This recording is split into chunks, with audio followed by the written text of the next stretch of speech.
Et qui c'est qui a mis un terme à ça? Ben, je le dis franchement, c'est Jospin. C'est lui qui a fait voter la réforme du quinquennat et l'inversion des élections législatives et présidentielles.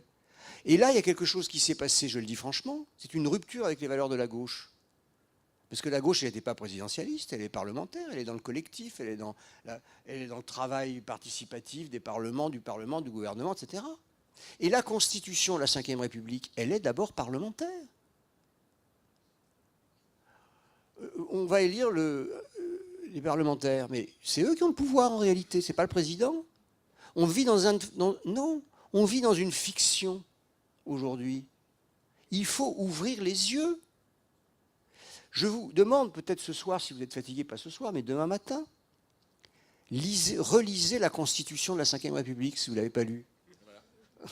Lisez-la. Qu'est-ce qu'elle dit? Regardez les pouvoirs du président, les pouvoirs du Parlement et les pouvoirs du gouvernement. Ben, c'est le président qui en a le moins. Il est là, il doit veiller au bon fonctionnement des institutions. Il est le chef des armées, il nomme aux emplois civils et militaires. Et puis il intervient en cas de crise institutionnelle. Il peut dissoudre l'Assemblée nationale. Mais c'est tout. C'est le gouvernement qui dirige la politique du pays. C'est le Parlement qui vote les lois.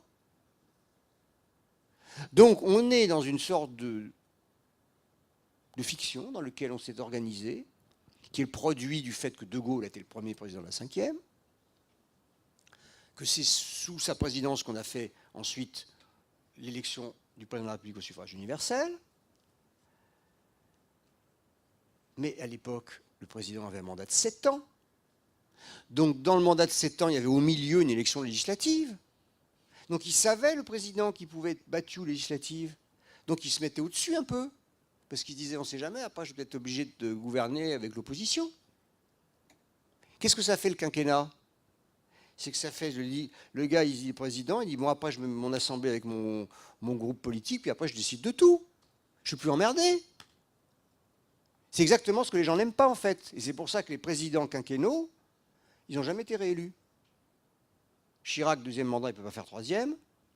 Il n'a pas pu se présenter, il n'a pas voulu, il savait qu'il a été battu. Sarko a été battu, et Hollande n'a pas pu se représenter. Belle réussite, le quinquennat présidentiel. Alors maintenant, on a un nouveau président. Alors la nouveauté, c'est qu'il ne vient pas d'un parti dominant à gauche ou à droite.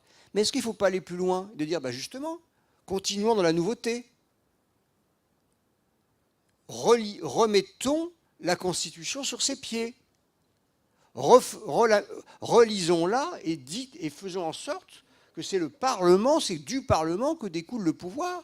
Et ne nous posons pas la question, oh, il faut donner une majorité au président. Non, disons-nous en nous-mêmes, qu'est-ce qu'on veut comme orientation vers le pays?